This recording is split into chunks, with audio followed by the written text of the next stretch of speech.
In today's video, we dive into the extraordinary bond between Padre Pio and Agide Finardi, a spiritual son who, imagine this, stole from Padre Pio himself. Stay tuned to hear the story. Welcome back to our YouTube channel following Padre Pio. If you're new to our channel, Padre Pio was a Capuchin friar, mystic, and miracle worker whose intercession is still very powerful and active today. We publish videos and shorts 5 days a week, so follow us to find out more about the life of this fascinating saint, and you will be amazed at what Padre Pio can do for you, a family member, or a friend. And now to our story. Today's story is sourced from the book Padre Pio, A Saint Among Us by Renzo Allegri. In his book, Renzo Allegri shares a conversation he had with Padre Pio's spiritual son, Agide Finardi, a brilliant entrepreneur who lived in the city of Bolzano in northern Italy. Now, I have mentioned Mr. Finardi once before in a video titled, You Cannot Go Against the Will of the Lord, where you can hear how all of Padre Pio's predictions came true. If you haven't yet, I recommend you watch it after this video. You will find a link in the description below. Mr. Finardi first met Padre Pio in the late 50s, and from then on, they remained friends until Padre Pio's death. Even today, we are friends, Mr. Finardi emphasized. He continues to make me feel his presence by my side, with the same affection as before.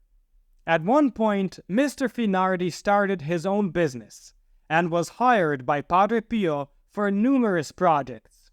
He tells us, My company carried out some work for the church of Santa Maria della Grazie in San Giovanni Rotondo, which was under construction. The work pleased Padre Pio very much. He liked me and gave me other assignments. From then on, I worked for him practically until his death. So to clarify, Mr. Finardi's company made all the iron and bronze work needed for the church.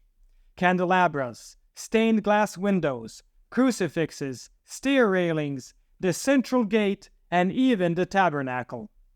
Every year, he would spend several months in San Giovanni Rotondo with his workers. He would visit Padre Pio in the morning and in the evenings to discuss prices and projects, but also to share his personal struggles. In this way, said Mr. Finardi, I was able to witness astonishing healings and incredible predictions. Padre Pio was not just a great saint, but a mysterious being, and he himself was amazed at what was happening to him. He always knew everything. He knew our thoughts. He read inside us like a book. And he witnessed events unfolding thousands of kilometers away. It was impossible to hide anything from him. When I had to leave to return to Bolzano, Padre Pio would embrace me, as one embraces a child going far away. Renzo Allegri then shares that Mr. Finardi had a statue of Padre Pio in front of his house. It's to greet Padre Pio when I enter and when I leave, he explains. Inside the house, writes Renzo Allegri, Padre Pio's image is everywhere. Photographs on the walls, on the furniture, on the desk, busts of Padre Pio, figurines in plaster, wood, and bronze. After Padre Pio's death, Finardi explains, I started making figurines that portray Padre Pio. I'm not an artist, just a technician, as I studied mechanical engineering. But because of Padre Pio, I became an amateur sculptor. However, he guides my hand and corrects my mistakes when I go wrong. My statuettes are highly appreciated. I have made around 170, which are now spread throughout Italy. Furthermore, in his small studio, Mr. Finardi keeps his most treasured items: letters from Padre Pio, photographs, and even pieces of fabric stained with Padre Pio's blood. It's blood from his heart, Mr. Finardi says. These are bits of cloth cut from the handkerchiefs Padre Pio used to stop the blood that flowed from the wound in his chest. He then shows Renzo Allegri photographs he took of Padre Pio and says how Padre Pio did not like how his beard looked. When Mr. Finardi asked Padre Pio to sign the photographs anyway, Padre Pio looked at him with a stern gaze. He thought Padre Pio would send him away, but instead he asked for a pen and signed him.